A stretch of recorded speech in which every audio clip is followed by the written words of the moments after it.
Bonjour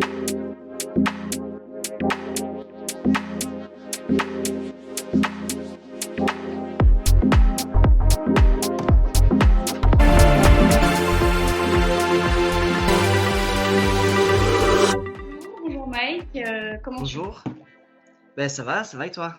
Très bien, merci. Merci beaucoup pour l'invitation. Et beh, merci, on te remercie surtout de nous avoir accordé cette interview.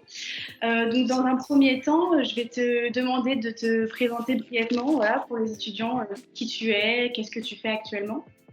Ça marche, pas de souci. Écoute, je m'appelle Mike, j'ai 35 ans, je suis un alumni diplômé en 2012 de Kedge Mmh. et je suis basé à Dublin en ce moment. Je travaille chez Meta. Plus précisément, je suis dans la team Quality et je suis l'équivalent de programme manager dans une sous-team qui s'appelle Measurement. Et en gros, ce qu'on fait, c'est qu'on mesure la qualité de l'enforcement de nos policiers internes et je crée des business cases à partir de contenu marché francophone pour améliorer la politique interne de l'entreprise. OK.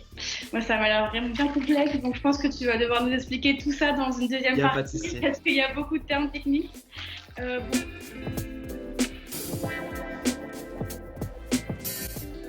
pour la première partie, on va commencer dans un premier temps, tu peux nous parler un peu de ton parcours à Kedge. Donc, pourquoi est-ce que tu as choisi d'aller à Kedge? Comment tu as trouvé l'école? Ok, pas de souci.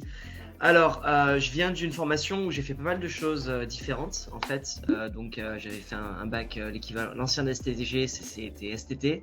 Je sais même pas si ça s'appelle encore STG.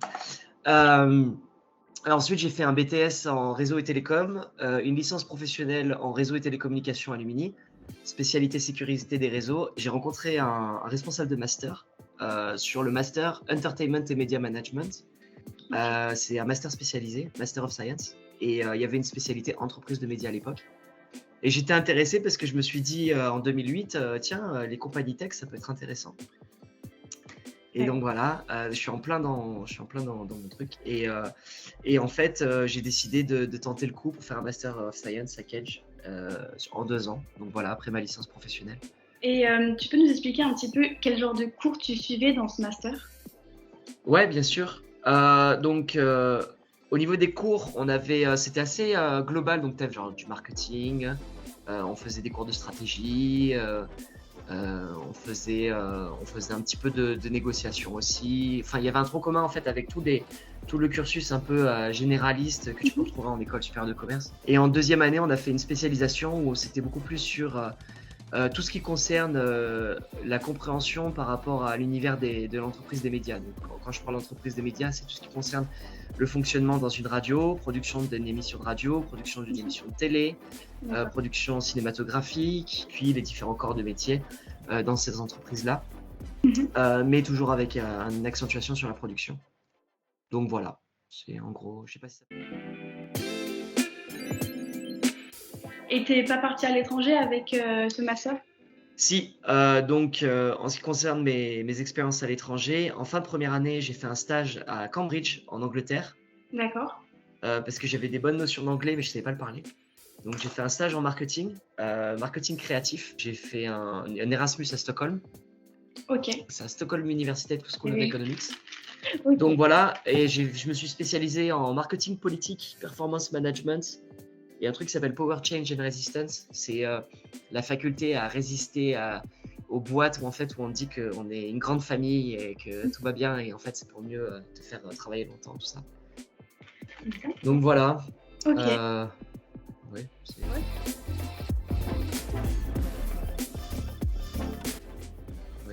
Ouais, c'est assez complexe. On voit que Kedge t'a quand même donné l'opportunité de bien approfondir en fait, ce que tu voulais faire et puis t'as donné quand même pas mal d'opportunités. Kedge, en ce qui concerne les alumni, ils ont été bons.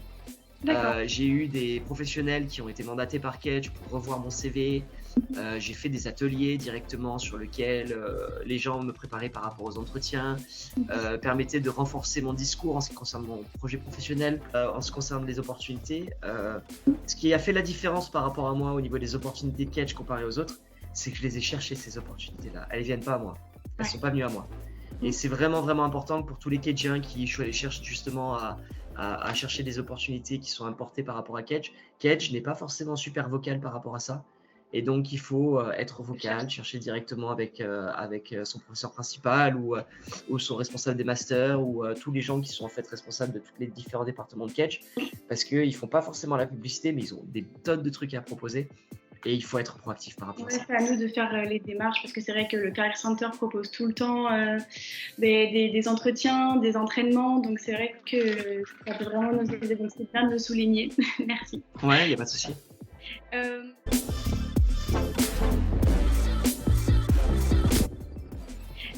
Bon, alors on va passer maintenant un petit peu donc, à ton parcours professionnel. Donc, tu as dit que tu as cherché du travail. Donc, après, comment est-ce que tu as trouvé et qu'est-ce que tu as fait? Alors, comment est-ce que j'ai trouvé en fait, j'étais un peu... les gens diront ambitieux, mais en fait, je dirais têtu. Je voulais travailler absolument dans le milieu du jeu vidéo. C'était un truc sur lequel je me suis dit, ah, c'est l'avenir, c'est trop bien, machin et tout. Et en fait, je me suis entêté à rentrer dans l'industrie, à mettre un pied dans l'industrie et à passer des entretiens. J'ai eu beaucoup de difficultés parce que être diplômé d'école de commerce et chercher dans le jeu vidéo, généralement dans les jobs de production, ce qu'ils cherchent par exemple, c'est le classement des écoles ou des trucs comme ça qui sont très superficiels. J'étais volontaire dans une boîte qui s'appelle Riot Games, qui font un jeu qui s'appelle League of Legends. Et en fait, ils étaient vachement intéressés par ma candidature. J'avais postulé pour Dublin. Et ils ont voulu créer un poste pour moi. Donc, j'ai passé 10 entretiens chez eux. Ça a été très long. Ça a été éprouvant. Ouais. Mais en fait, j'ai fini en faisant l'équivalent de project manager communautaire. Et donc, après 6 mois, j'ai postulé. J'avais trouvé du taf, en fait, où tu avais des intérimaires qui bossaient pour Facebook. Et j'ai trouvé après 1 mois et demi, ça a été assez rapide. J'ai vu qu'il y avait un poste d'ouvert chez Facebook, donc j'ai postulé en dur. Et en fait, les entretiens se sont bien passés et j'ai été converti après 1 mois et demi. Ah bah c'est bien. Et ça, toujours à Dublin? Toujours à Dublin, voilà. Okay. Et ça va faire 8 ans en septembre. Ah, et c'est bien. Alors la vie là-bas, ça se passe comment? Ouais, c'est bien, ouais. Tous les stéréotypes qu'on peut faire par rapport au fait de bosser en tech, que ce soit Google, Facebook, TikTok, Twitter et tout ça, c'est tout vrai. Et par rapport aux horaires aussi, on entend souvent que c'est plus flexible, c'est-à-dire qu'il n'y a pas d'horaire fixe. Et quand tu as fini ton taf, c'est bon, tu peux partir. Et enfin voilà. Est-ce que c'est vrai? Si le taf il est fait, tu fais ce que tu veux de tes horaires.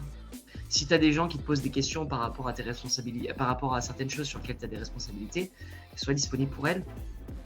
Si tu as besoin de faire des meetings, vois si tu peux faire des meetings en visio. Si les gens, c'est plus simple pour eux de faire des meetings en physique, fais tes meetings en physique. La plupart de ton travail et du succès de ton travail sera basé sur la façon sur laquelle tu seras capable d'organiser ton travail. D'accord. Voilà. Et donc toi, tu es manager et tu as une équipe, c'est ça? Alors, je suis pas manager, je suis lead. En fait, je m'occupe de gens qui gèrent des projets et je suis... En fait, le management à Meta, il est très horizontal. Je vais avoir des gens qui sont un niveau au-dessous de moi, des gens qui sont un niveau au-dessus de moi. Je vais avoir des leads qui sont dans une tranche de management qui est très différente de la mienne. Je ne manage pas des teams sur lesquels je suis responsable de leur développement personnel, professionnel, et je ne les défends pas au niveau de leur performance. D'accord. Par contre, je vais les manager sur le day-to-day, et tu vois, je vais m'occuper de toute la partie coordination sur ça, et je vais être lead là-dessus. Et d'un autre côté, je vais travailler par exemple sur le fait de mesurer la qualité des politiques de Facebook sur tout le contenu pornographique. Je vais être sûr que la politique interne de Facebook est bien appliquée sur des contenus qui sont identifiés ou reportés. Et si les contenus sont mal identifiés ou pris en charge, je vais faire des business cases et je vais expliquer aux équipes qui sont spécialisées pourquoi est-ce que ça marche pas. D'accord. Et je vais leur dire. Et si tu devais donner du coup 1 ou 2 conseils à des Kedgers qui veulent travailler dans ton secteur d'activité, tu leur dirais quoi? Conseils à des Kedgiens donc pour préciser le secteur d'activité, tu parles dans la tech en général? Ouais, dans la tech. Okay. Alors, pour te donner un peu de conseils, pour te donner un peu de contexte, je fais des entretiens pour Meta. Donc en fait, j'aide dans le process de recrutement. Ça fait plus de 6 ans que je fais ça. Pour recruter des gens dans le département en opération, donc là où je bosse. Et j'ai une spécialité ce qui concerne le critical thinking et analytical skills. Donc, il y a 3 ans, j'ai fait une conférence à Kedge par rapport à ça, sur l'emploi et les répercussions sur l'employabilité.